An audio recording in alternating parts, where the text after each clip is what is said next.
Es tiempo de historia con Antonio Ferrando y José Manuel Áspera. Hola a todos y a todas, bienvenidos y bienvenidas al programa Es tiempo de historia.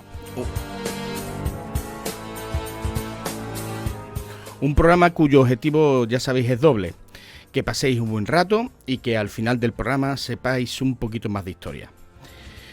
Por eso estamos aquí, José Manuel Áspera, buenas tardes. Buenas tardes, Antonio. Y tenemos preparado una serie de temas que vamos a resumir en un momento.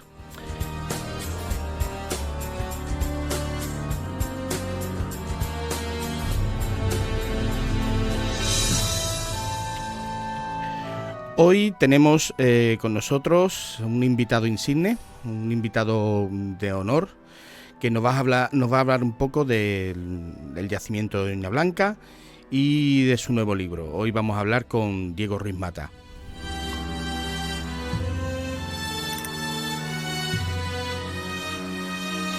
Además, vamos a hablar de un libro de historia, que es El Puente de Alcántara, de Frank Baer. Y vamos a hablar de una plaza emblemática del puerto de Santa María, la Plaza Peral.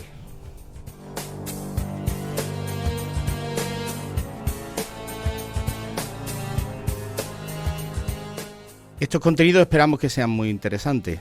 Enseguida lo veremos y lo abordaremos. Si os gusta, quedaos porque comenzamos.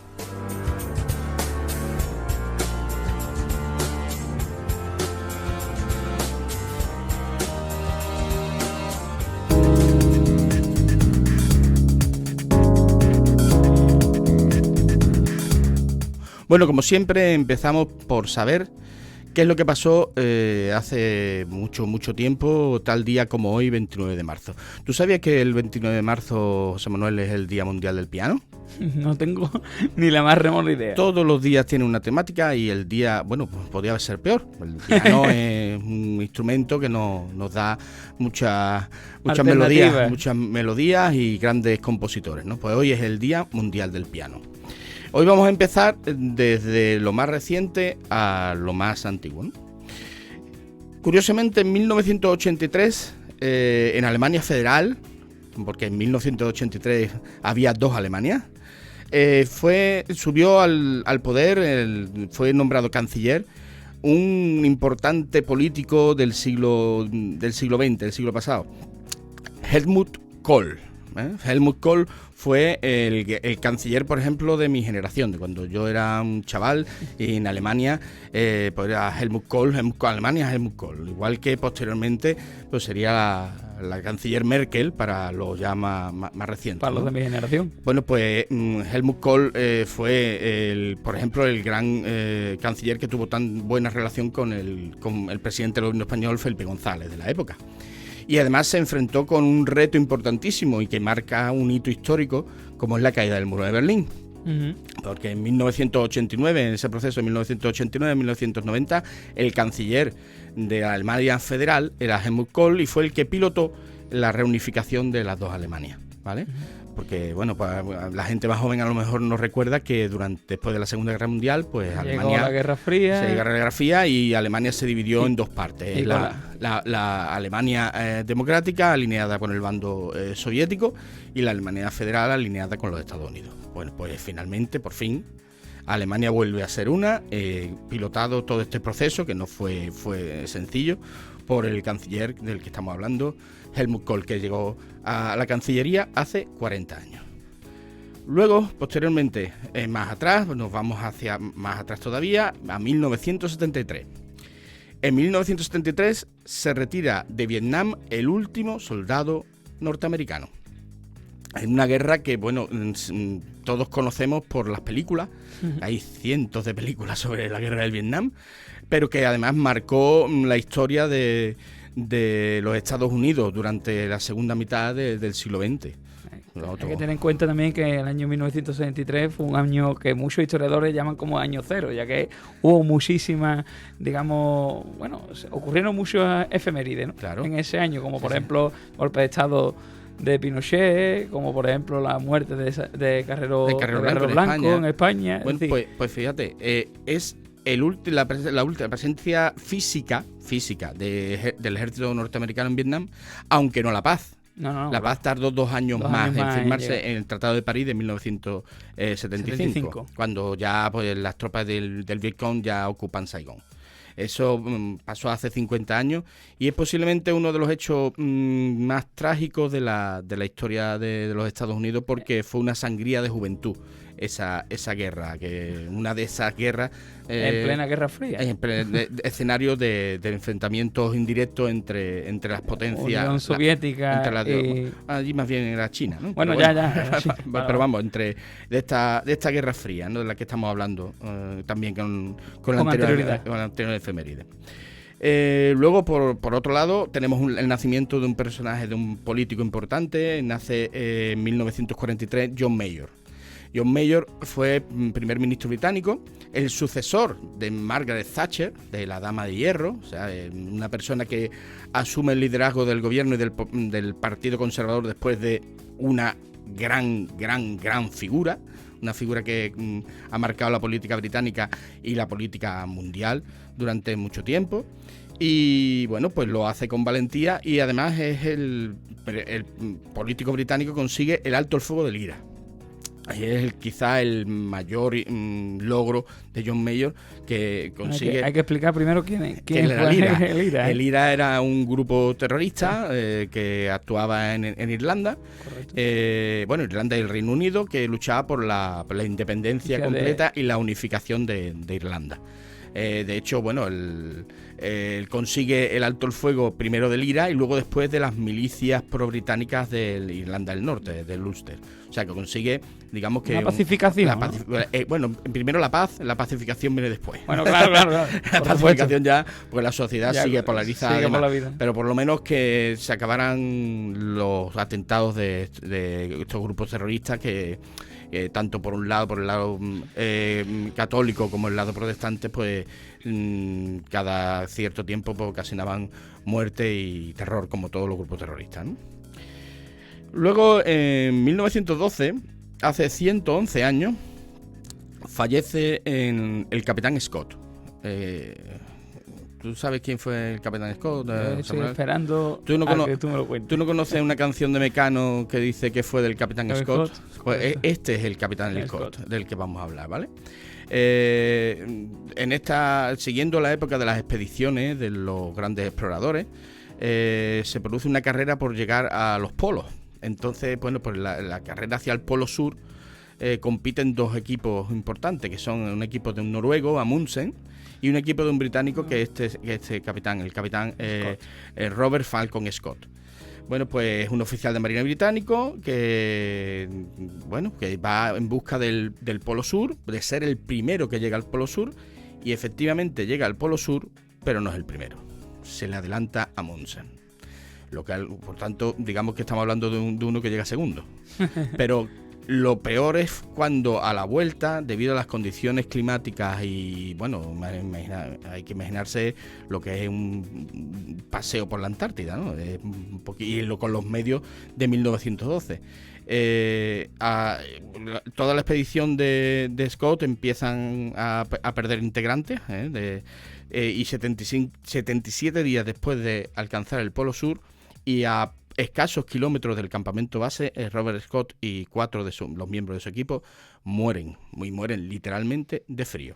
Y son encontrados, pues ya digo, congelados y demás.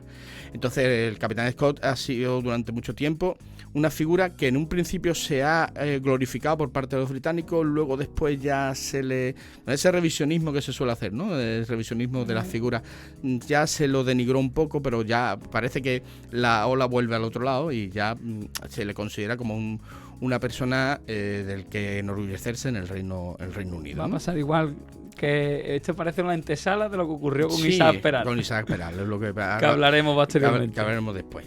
Bueno, y la última ya. 1549. Tomé de Souza, militar y político portugués, funda la ciudad de Salvador de Bahía, ¿vale? Primera capital de Brasil y una de las ciudades más antiguas del país. Y está aquí porque también la curiosidad. ¿Tú sabes cómo se llaman los habitantes de Salvador de Bahía? No, hombre. Atento porque hay que pensar y coger aire, ¿eh? Soteropolitanos. Dios, es difícil, es gentilicio, ¿eh? Y viene del griego, de Soter, ¿Soter? que significa Salvador, y Soterópolis, la ciudad del Salvador. Por tanto, los habitantes de Salvador de Bahía son soteropolitanos. Yo creo que hoy los oyentes con ese nombre ya tienen tarea. Ya hay tarea. Suena a trabalengua, ¿verdad? Totalmente. Suena a trabalengua. Salvador de Bahía va a ser la primera capital colonial, después pasaría a Río de Janeiro, y en los años 60, pues la capital de Brasil, del Brasil ya independiente, ya sabe que pasará a una ciudad hecha ex profeso para la capitalidad, que va a ser Brasilia, ¿vale? Bueno, pues yo creo que con esto yo creo que con las efemérides hemos cumplido, ¿eh? Y con quien vamos a hablar ahora, nosotros hemos cumplido ya, ¿eh? Los demás ya van para arriba. Ahora ya... Perfecto. Pasamos a la entrevista.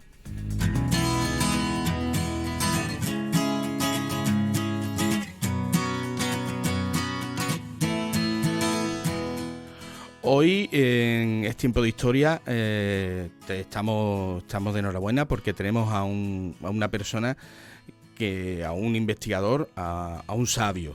Tenemos a alguien que es un sabio porque sabe de lo que habla.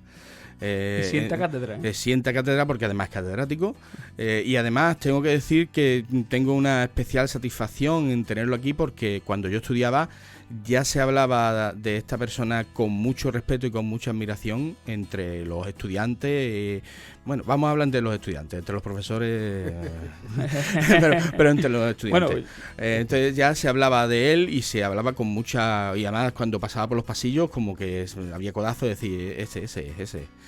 Hoy tenemos el honor de tener en este tiempo de historia a Diego Rismata. Diego Rismata, buenas tardes. Buenas tardes.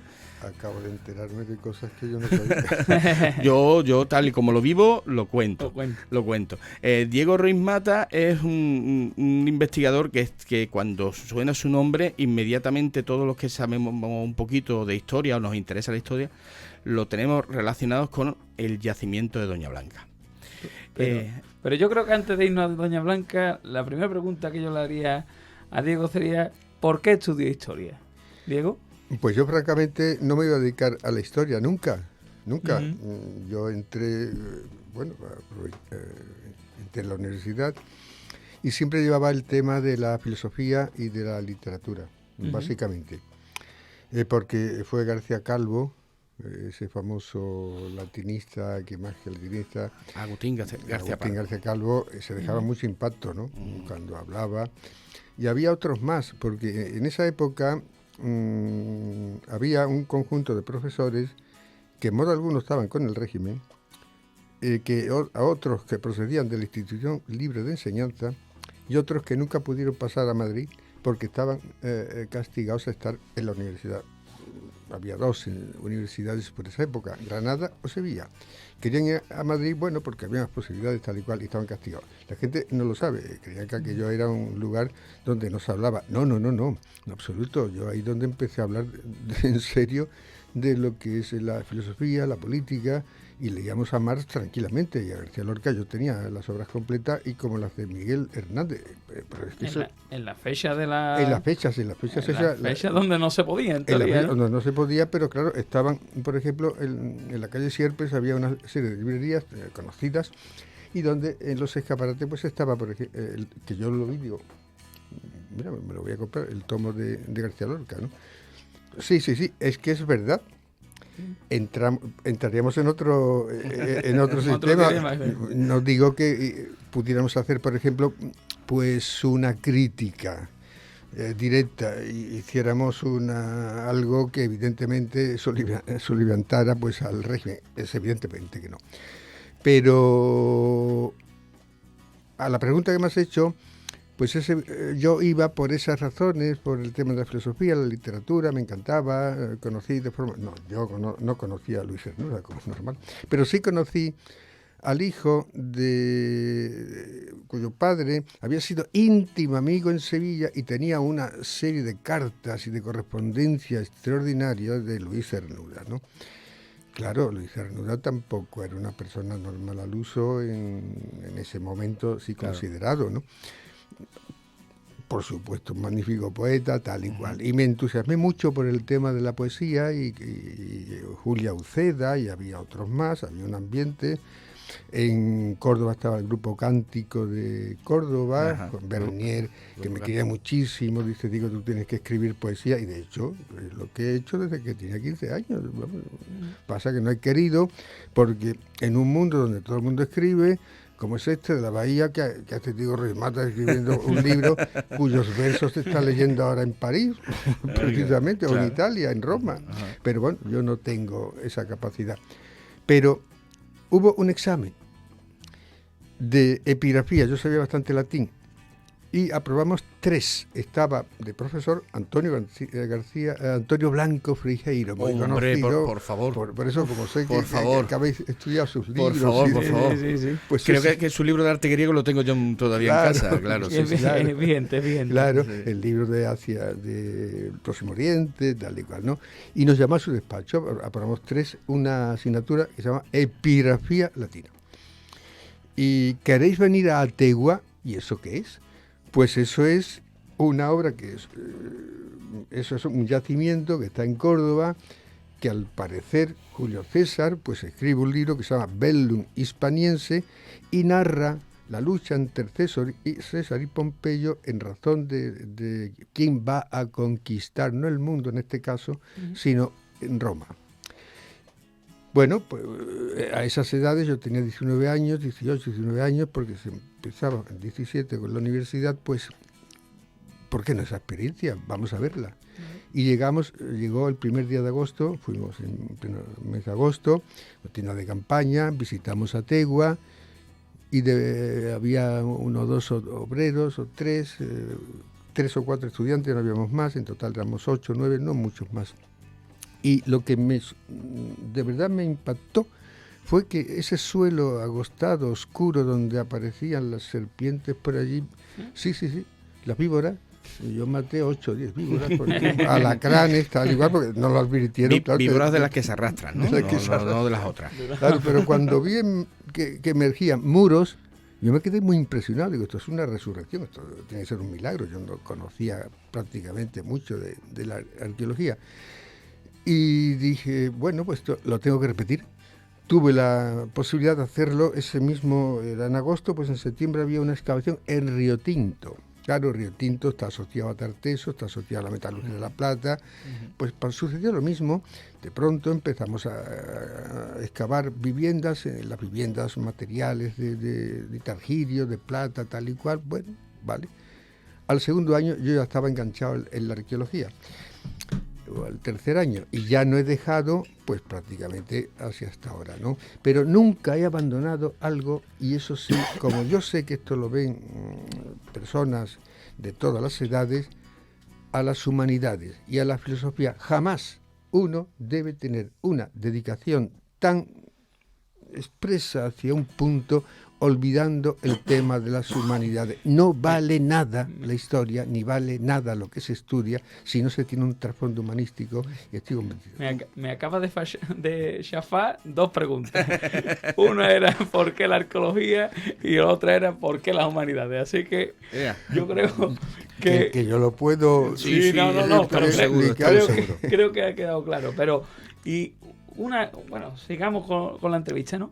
Y por mera curiosidad, como buen historiador, yo lo que tengo son curiosidades, ¿no? Y creo que, ¿cómo que usted es de Madrid? ¿Dijo? No, yo nací en Sevilla. En Sevilla, ¿verdad? Correcto. Lo digo, pero estudié... ¿y cómo que acaba en la Universidad de Cádiz? Pues de una casualidad, porque yo, como me has preguntado, en efecto nací en Sevilla, hice allí historia, arte, y me faltó 1 o 2 asignaturas para clásicas.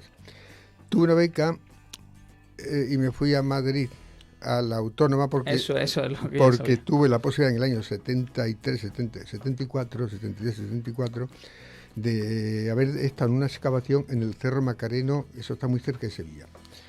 muy cerca de la Macarena. Ahora que estamos en Semana Santa, está todo el mundo con la Macarena, pues muy cerquita había un yacimiento que se estaba prácticamente destruyendo porque la gran cultura de muchas gente selecta de Sevilla pues llevaba pues lógicamente a lo que lleva, a la destrucción del patrimonio, a no saber ni leer, no saber ni escribir, no saber ni hablar.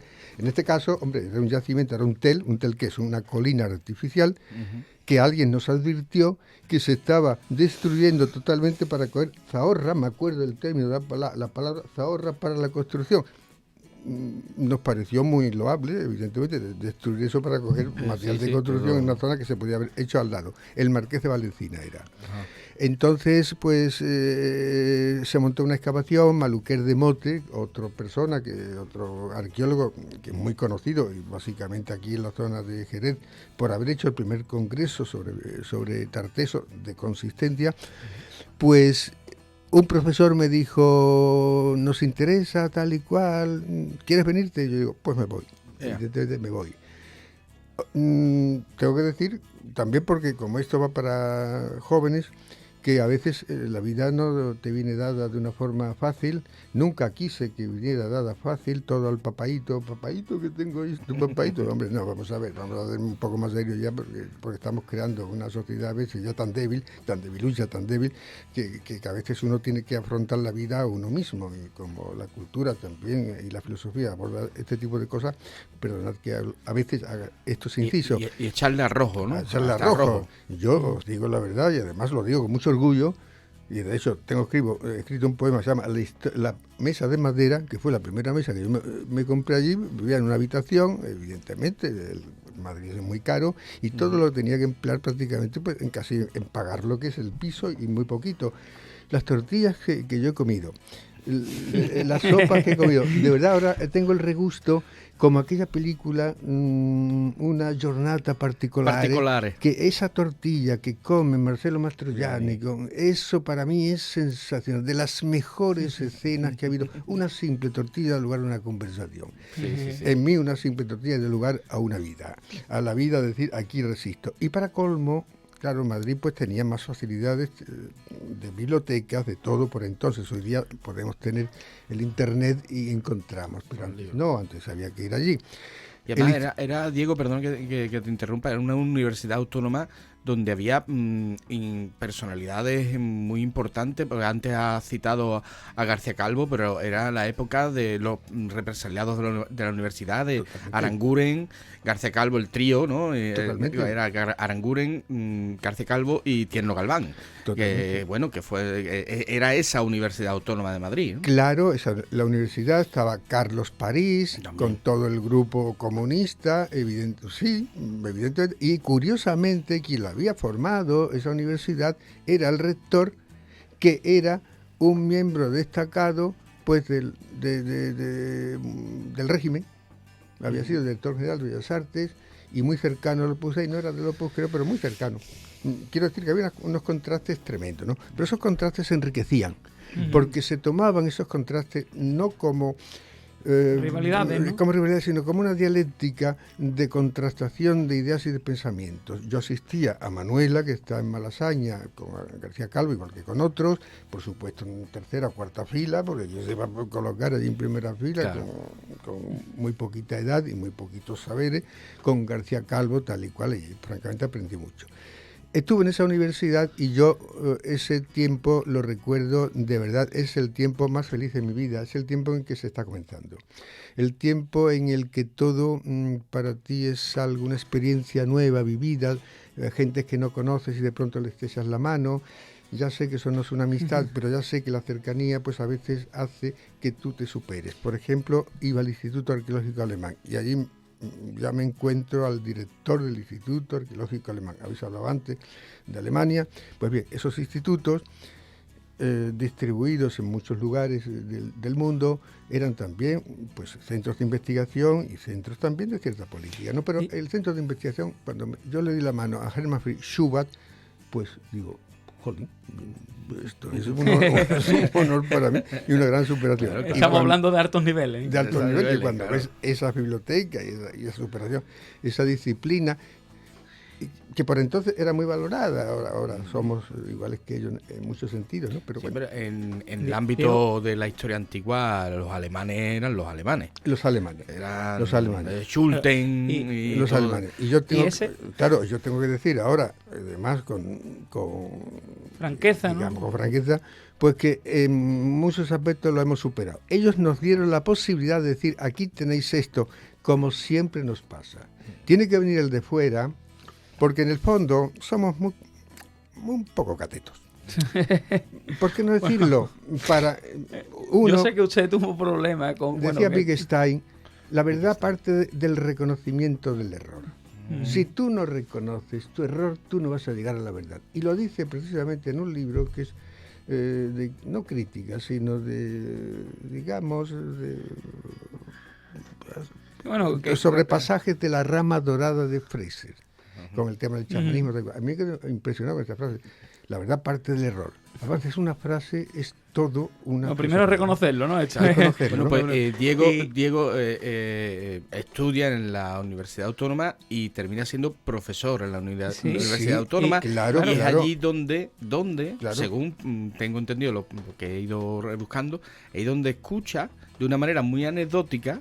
Sí, sí. Sí, eso es lo que... Esa de es la una manera siguiente muy pregunta. anecdótica, que hay un yacimiento aquí en el puerto. Sí. Y una caja de zapatos, ¿no? Y, Hay una caja de y zapatos. de dónde, y aparte de dónde que tú lo escuchas, Diego, ¿cómo viene ese interés? ¿Solamente por escucharlo? No, ¿O porque porque tú habías leído anteriormente? Me había gustado mucho antes el tema de Oriente, o yo había entendido que Oriente, estoy hablando de Mesopotamia, Sí, no sí, tanto claro. de Egipto, que Egipto me gusta bastante menos.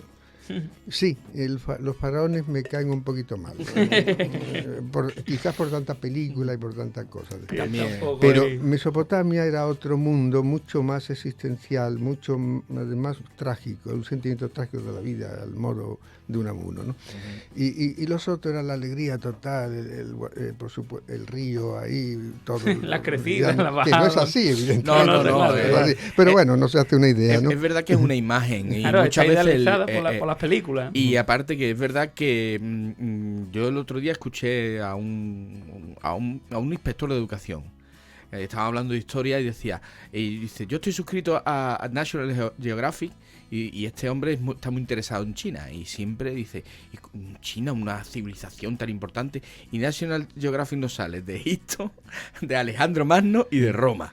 En Sota, Caballo y Rey. Es verdad que Mesopotamia es verdad. queda como Sí, muy muy relegada. alejado. Muy relegado, pero claro, cuando de ahí surge el poema Enuma Elis y el poema de Gilgamesh, y prácticamente ha sido la gran literatura que recoge Homero y han recogido otros muchos, pues Incluso yo me la quedé Biblia, bastante incluso la Biblia. Claro, el Génesis es el Enuma Elis, pero con una diferencia de 3.000 años.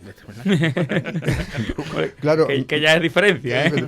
me impresionó mucho, y el tema fenicio, por supuesto, porque era una consecuencia ya mucho más tardía de todo lo que es Oriente en Occidente, ¿no? Y entonces, y- Diego, perdona, entonces tú escuchas, como ha dicho Antonio anteriormente, sobre esto, tú ya tenías una cierta, digamos, inquietudes por esto. Claro. Y ya dijiste, bueno, pues yo me voy a ir al puerto y voy a ver qué se cuece por allí, ¿no? Claro, porque esa fue, como dice Antonio, fue una tarde. La vida a veces es una casualidad. Es como Sí, sí, pasa sí. como un amor. Pasa una chica a tu lado y un petardo. O no, dices, joder, pues si no llega a pasar, a lo mejor no Nunca- vives esa historia. claro. Hubieras vivido otra. Y yo, eso es lo que me sucedió. Yo no preguntaba nada más que era una queja de que no conocíamos de Cádiz aquello sustantivo. El sarcófago lo conocíamos, pero el sarcófago del siglo V, IV no anunciaba lo que había sido Claro. su origen y por supuesto, el siglo IX o el siglo VIII, que se suponía, o el año 1100 incluso, ¿no? Y digo, nos vamos a ir a este curso sin tener idea de algo sustantivo o relativo a esa fecha fundacional de Cádiz. Levanto una voz, yo conozco el yacimiento del castillo de Doña Blanca en el puerto de Santa María. En efecto, me trajo al día siguiente una caja de zapatos y al traerme la caja de zapatos digo, coge la maleta que nos vamos al puerto.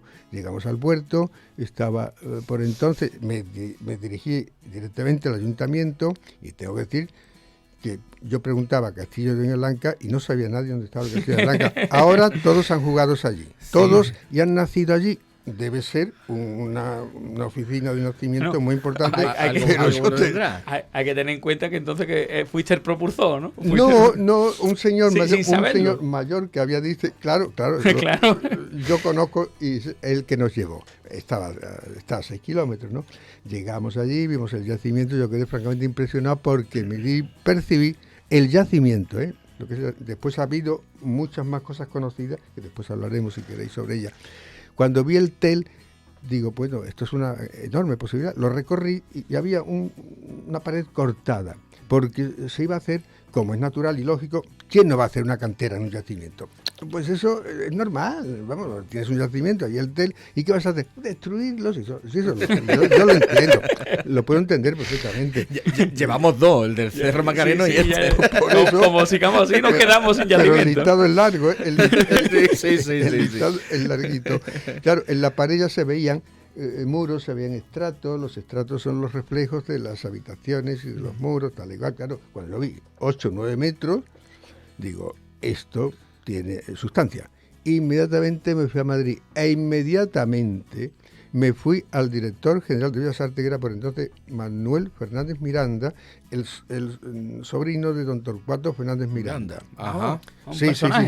Un personaje histórico. Digo, Manolo, totalmente, tengo este problema, tengo ese Diego, era en mayo, final de mayo, este año no puede ser porque ya está el presupuesto, era el 78. 79 lo tienes seguro.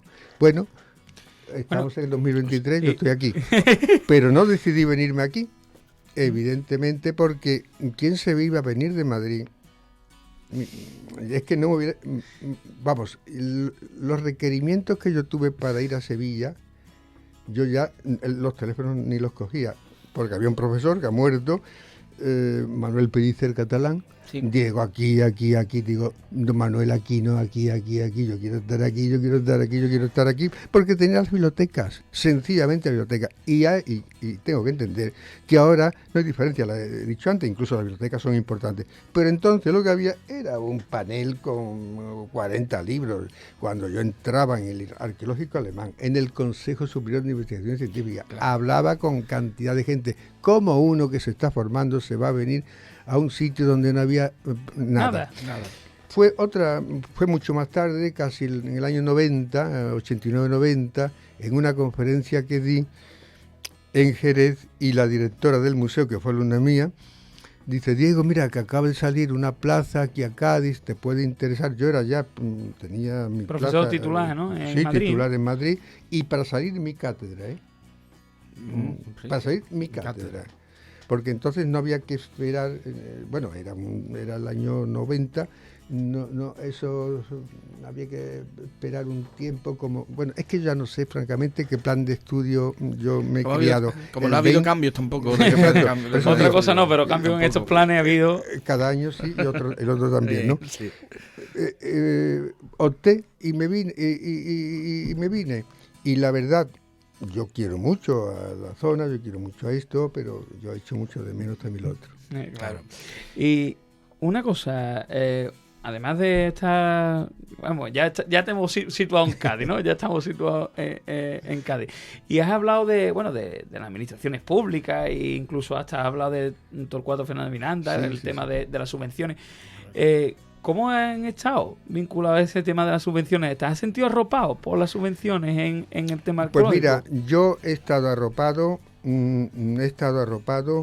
porque el yacimiento se entendió que en principio era importante, y una vez que me vine aquí, porque estuve 9 años en la Comisión Asesora de Arqueología, lo tengo que decir, al estar 9 años en la Comisión Asesora de Arqueología, es evidente que aquellos que se sientan en la mesa redonda, pues siempre tienen un plus. Están en el sitio. Están en el sitio, ¿no? Lo cual no quiere decir que no sea justo en muchos casos. Pero bueno, yo estaba en el sitio y el yacimiento sobre todo estaba ofreciendo unas posibilidades tremendas.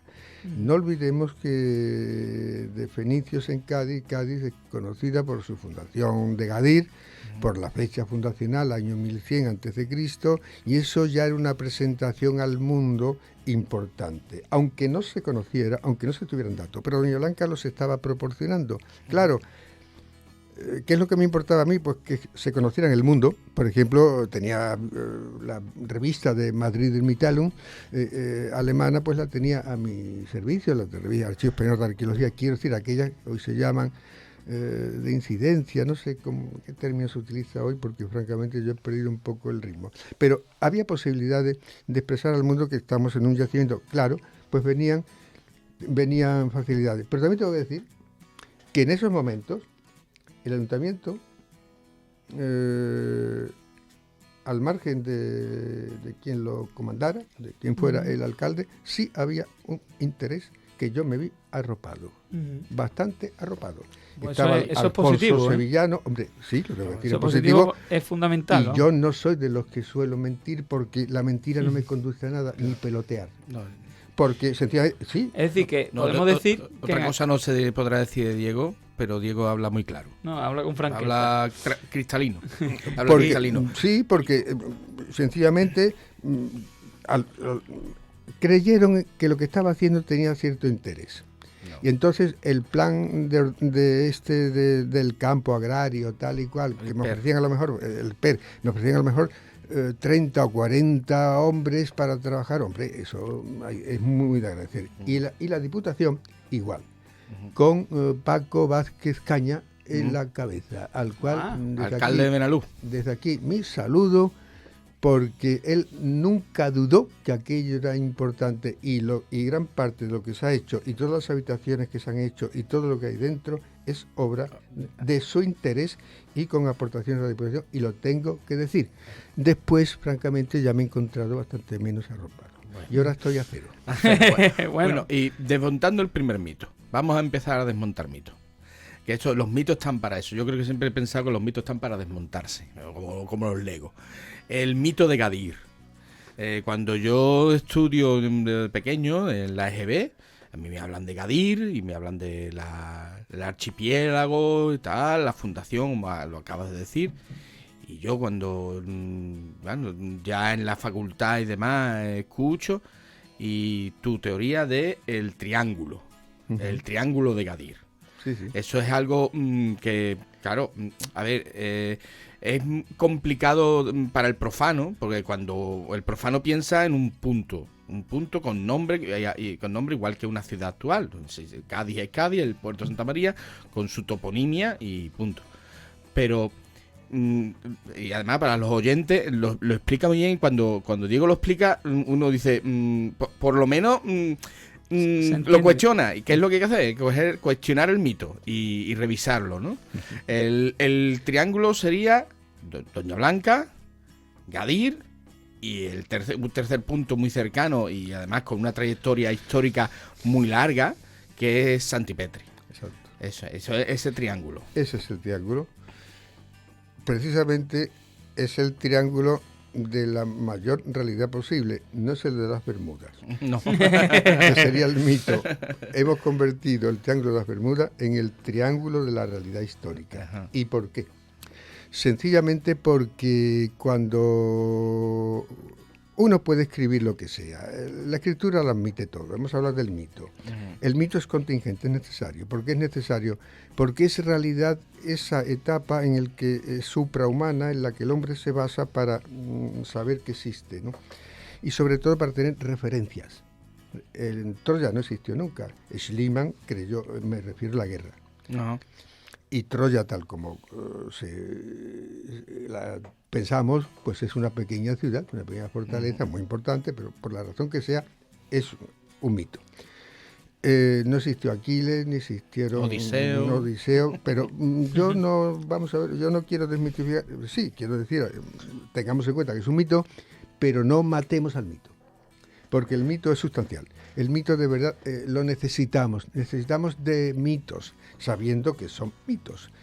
El caso de Gadir, un autor que yo me pregunté, este señor, ¿para quién escribe? Porque a mí no me da igual que escriba para El País que escriba para el ABC, por ejemplo, en el momento en donde había diferencias. ¿Por qué? Porque, hombre, estás condicionado Buen por matiz. una serie digamos, de ideas y de conceptos de la vida. El Matías Pues- ha sido bonito, ¿eh? El Matías ha sido bonito, cuando veo diferencia. Claro. Entonces está Estrabón. Este Estrabón, que es un griego, donde vive en Roma. ¿Qué está haciendo? Hombre, el panegírico de Roma. Hombre, escritor por encargo y el que por paga manda. excelencia, claro. El que paga manda. Excelencia, ¿no? El que paga manda. Que nos ha dado una gran cantidad de información, pero claro, tiene que llegar a Gadir. Entonces Gadir pues lo mitifica, anotogésimo post Trojan captain, tal y cual, no lo dice él, lo dice Velleio Paterculo, pero al fin y al cabo él lo recoge, siempre con la referencia a Troya, y Gadir en Cádiz. ¿Por qué? Por una razón sustancial que ahora hemos podido ir comprobando, porque Gades hace un foedus con Roma en su momento, y que es una colonización, es que lo habéis estado hablando antes, una colonización supone una acaparación no solo material, sino ideológica. Una ocupación Totalmente. sin ideología Se no pierde, tiene claro. 2 días de duración. No. Está claro, está claro. De ahí la religión. Que estoy escribiendo otro Sí, libro, sí. el por qué los templos en el concepto de avance en las colonizaciones. Diego, eres un no parar, ¿eh? Eres un no parar. Sí, sigue escribiendo, ¿eh? No, Sí, tengo sí, sí. 4. Ya. En la mesa, en la mesa, no, en la mesa. Que todavía no hemos hablado de su último libro. No, su último libro que hablaremos. Que desmonta otro mito. Otro. y un segundo, Diego, ha quedado manifiestamente claro que eres un defensor aférrimo de las letras, de la filosofía y Totalmente, letras, de las totalmente. humanidades. Y bueno, en esta sociedad, ¿no?, que estamos vendiendo mucho y se está hablando muchísimo sobre el tema de la de vender el suelo a estilo de ¿cómo se suele decir? Bueno, el sol, la playa, los camareros, El turismo. y el turismo, ¿no? Y tú siempre has sido un defensor, digamos, de vender la cultura, ¿no? De promocionar la cultura. Hombre, Y creo que has sido siempre, además, lo has manifestado públicamente, de ser, digamos, como el centro cultural, ¿no? Es decir, como convertir a Cádiz provincia o no sé, o Es más, tenía el proyecto del Parque Cultural. el parque, el parque cultural. cultural, Yo quiero que hables del arqueológico, parque lúdico. Hombre, cultural. porque yo he entendido que no son cosas contradictorias. En el año 2000 he dicho que conocí a Leguina tal y cual, nos llamó a 6 o 7 y nos reuníamos en Madrid en el Comité Federal, allí en Ferraz, para un libro que se llamaba Un futuro para la memoria, que era decir, señores, tenemos esto. Claro, ¿por qué me llama a mí en el 2000? Porque yo lo había dicho en 1987, en el resbaladero. Vamos, Fecha, que- fecha y lugar. Claro, porque es que la memoria a veces yo no la utilizo para el mal, la utilizo para recrearme en las En lo- cosas, en lo bien que en lo se han bueno, hecho, ¿no? en las cosas buenas. Y recuerdo que había un concejal que el pobre estaba como, no digo ni el nombre, pero me hizo mucha gracia porque digo, se está aburriendo como una ostra, pero porque es verdad. Pero bueno, no está mal porque al fin y al cabo estaba allí, ¿no? Era su obligación de estar allí porque era el que lo organizaba, si no, no hubiera estado. Entonces yo nunca entendí que las humanidades también tenían que manifestar, si uno vende novelas y las vende, hombre, y son novelas de Thomas Mann o cualquier otro, que me ha dicho Thomas Mann, como podría haber dicho otro, me ha venido ahora a la cabeza por un viaje que hizo sobre el Quijote en la mano. Bien, pues teníamos a Italia, teníamos cantidad de países que estas cosas eran normales. Y era una forma, además, porque tuve la suerte también, me vais a decir, este tío incluso le ha tocado la lotería. No, eso no me ha tocado. Pero sí he tenido suerte, por ejemplo, de estar a veces en el sitio. Durante 2 años yo estuve en Itálica y durante año y medio dirigí las excavaciones don de la oportunidad. de Itálica. Claro, pero ¿qué año era ese? El año 70, antes de irme yo a Madrid. Claro. Con lo cual, Sí, que aprovechaste la coyuntura. ¿por qué se hizo Itálica? Porque se quería usar en beneficio de lo que es el turismo cultural en relación a Sevilla.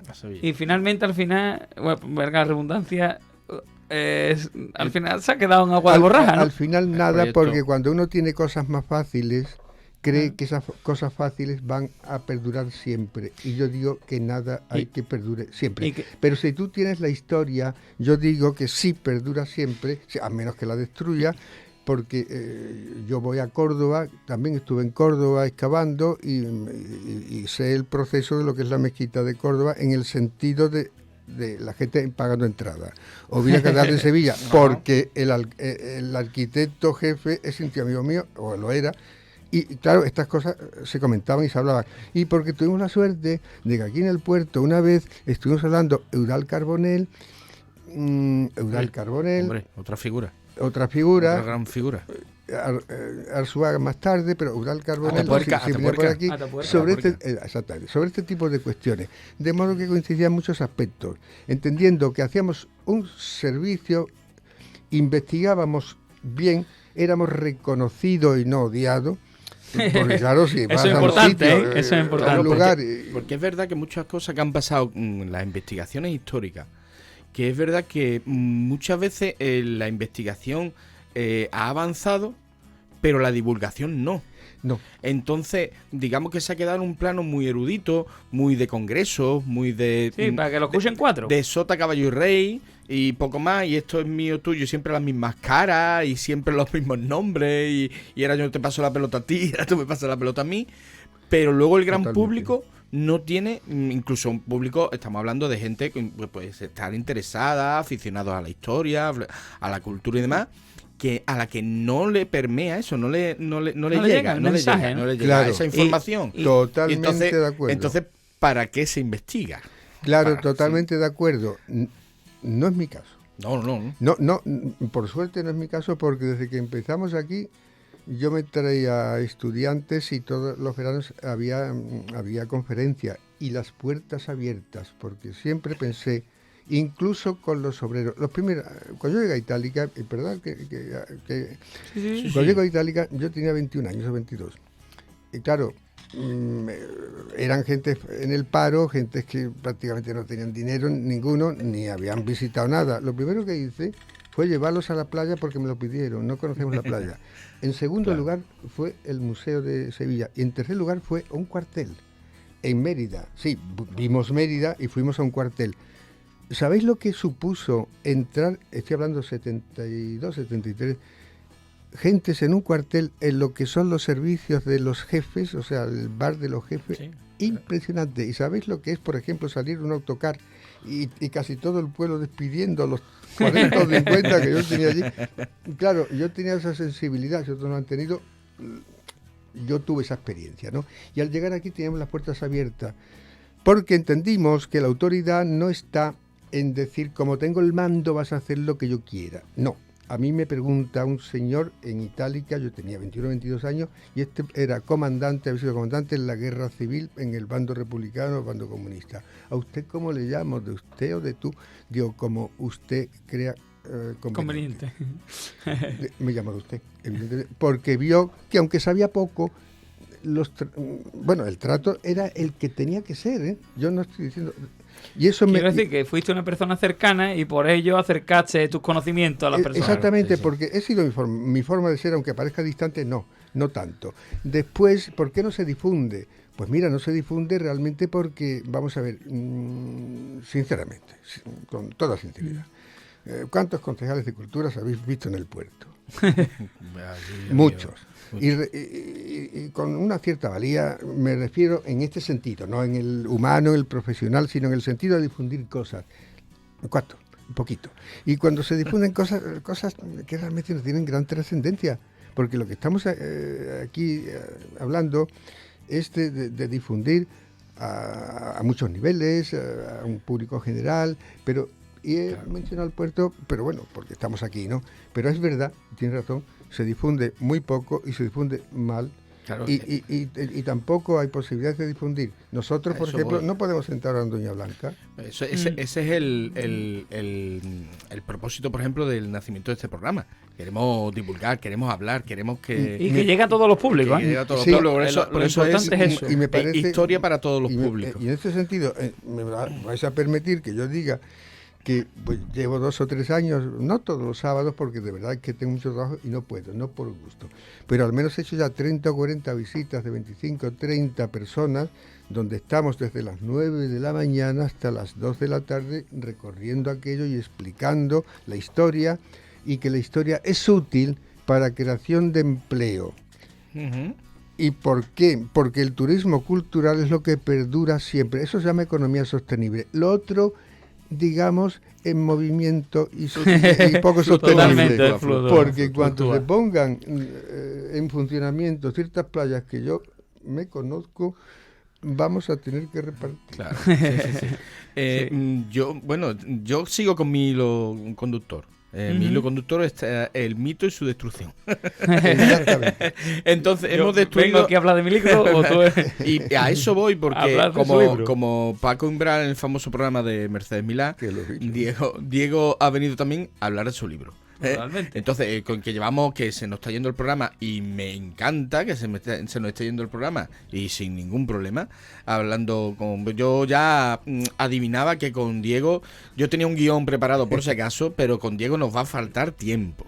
Nos va a faltar tiempo. Pero Diego Eso es buena señal. Eso es buena señal, eso es buena señal. Y Diego viene con un libro calentito, muy, muy calentito. Vamos, Reciente, con ¿no? Muy reciente, ¿no? recién salido del horno, donde desmonta otro mito. Esto es, además...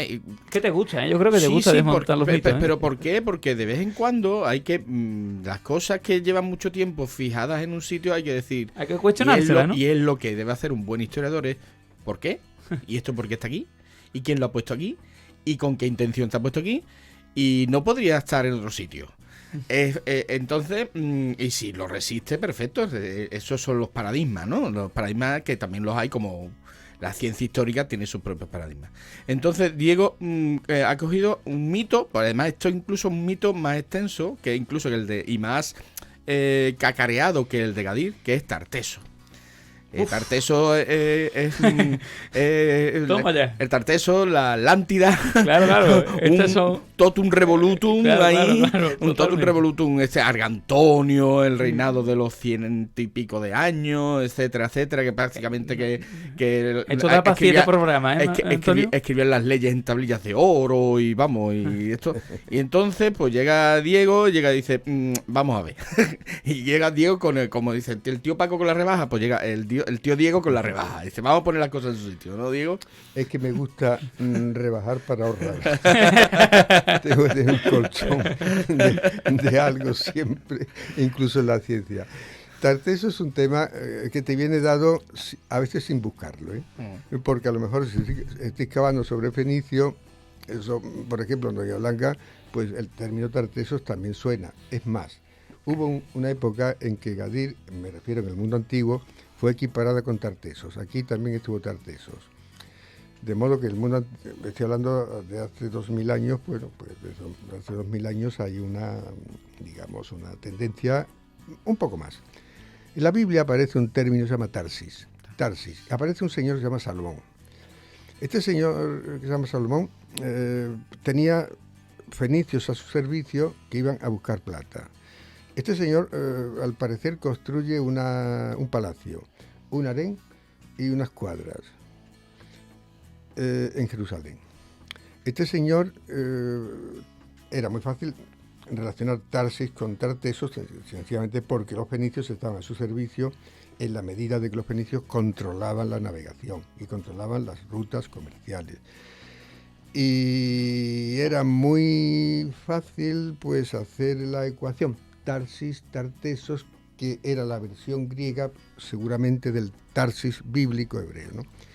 Claro, ¿qué significa esto? Que si aparece en la Biblia ya está apareciendo un nombre que evidentemente tiene una repercusión importante. Y si esto los griegos lo traen a Occidente, pues Occidente significaba el origen de la gran civilización y la igualación de Occidente, que nadie la conocía, me refiero desde la visión historiográfica, a ser conocida desde la visión también histórica iconográfica. Eso desde la historiografía. Claro, resumiendo mucho, pues de Tartesos ha hablado todo el mundo porque es un tema obligado. Cualquiera tiene que opinar, cualquier arqueólogo tiene que opinar de Tartesos, sepa o no sepa. La cuestión es opinar. Lo cual me parece bien, porque anima el debate y anima la cuestión. como siempre sucede, alguien tiene que venir y decirnos, levántate y anda. Es una de las cosas que estabas diciendo, Diego, es que los historiadores, históricamente, valga la redundancia, nos están siempre, digamos, todo el mundo sabe de historia. Es decir, yo llego... Todo el mundo lleva un tiene historiador, su opinión y un dentro. seleccionador nacional de fútbol dentro. Eso incluso hasta los historiadores, por lo menos a mí, me toca mucho la moral, ¿eh? Tú lo has dado y yo digo, pues todo el mundo no sabe historia. Claro. Porque es que claro. Las humanidades, el que estudia humanidades o historia siempre tiene un enorme complejo de inferioridad ante los números y ante la ciencia. Y yo no Soy tengo culpable. ninguno. Pues yo soy culpable. Ninguno. Las ciencias están ahí. ¿Y qué? ¿Y qué? No, Claro, no sí. pasa nada. Pero claro, cuando te ponen un algoritmo, y tú dices, ¡bum!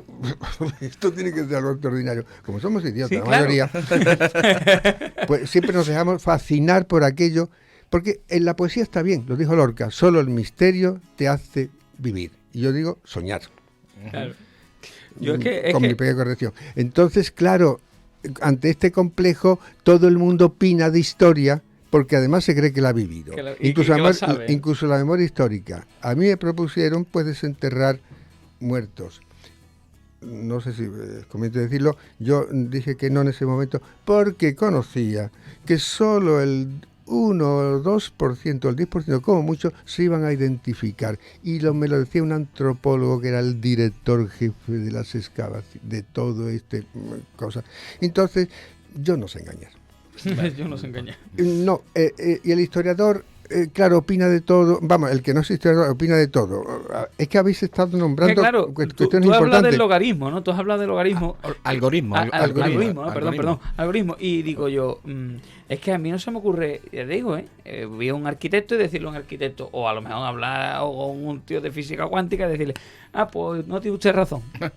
No, pero Sí, usted... es cierto, pero es que hay que tener en cuenta, y vamos a ir ya, por desgracia, terminando, que la historia es una ciencia que la gente lo interpreta y que se utiliza con mucha facilidad, ¿no?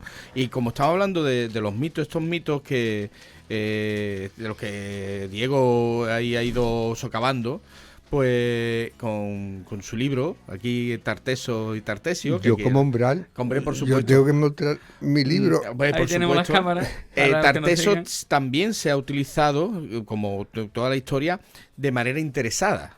Sí. Sí, y Hombre, Tarteso era una forma también de tener un prestigio claro, que no el occidente de esa época pues no tenía, claro, porque el prestigio estaba en el otro lado del Mediterráneo. Por Estábamos supuesto. hablando anteriormente, antes del micrófono cerrado, de Mesopotamia, de Egipto, o sea, el creciente fértil, y luego posteriormente pues en Grecia, y luego pasaría a Roma. O sea, el otro extremo del Mediterráneo pues era una zona más marginal, pero una forma de decir, bueno, pero estaba Tarteso. Claro, Estaba Tarteso. por eso Tarteso es, en suma, lo que pudiera ser el origen de la gran civilización equiparable con la gran civilización oriental o mediterránea o griega, ¿no? Claro, la ciudad, habéis dicho monarquía frente a una sociedad tribal, habéis dicho escritura frente a una sociedad ágrafa, habéis dicho pues relaciones internacionales, hemos dicho La Plata, hemos dicho Salomón, hemos dicho relaciones con la Biblia, estamos diciendo cosas muy importantes. Si tú te vinculas a eso, es como aquel que tuvo una vez en su familia alguien que tuvo una relación con un señor conde que ya de no sé qué sitio y siempre lo saca a relucir, aunque hayan pasado 20 generaciones. Yo fui descendiente de esto. Bueno, Diego, José Manuel, me indican, por desgracia, a mí se me ha pasado la hora volando. No, totalmente. Pero volando, pero de verdad. Es más, creo que no estamos quedando cortos. Y nos ha salido un monográfico, estupendo. Pero nos tenemos que despedir. Ante todo, muchísimas gracias a Diego Rismata. Me parece que vamos a tener que recurrir a él otra vez. Va a si ser no- un invitado de gala, ¿eh? si no En tiene varias inconveniente. ocasiones. Y muchas gracias a los oyentes. Espero que les haya gustado el programa. Este monográfico de Diego Ruiz Mata, que promete tener una segunda parte. Yo creo que sí, que vamos a tenerla. Y nada, nos vemos en Es Tiempo de Historia los miércoles de 7 a 8 en Radio Puerto. Muchas gracias a Dani en la técnica, que de nuevo no nos ha reñido. O sea que seguimos, estamos en racha. Muchas gracias a todos y a todas. Muchas gracias.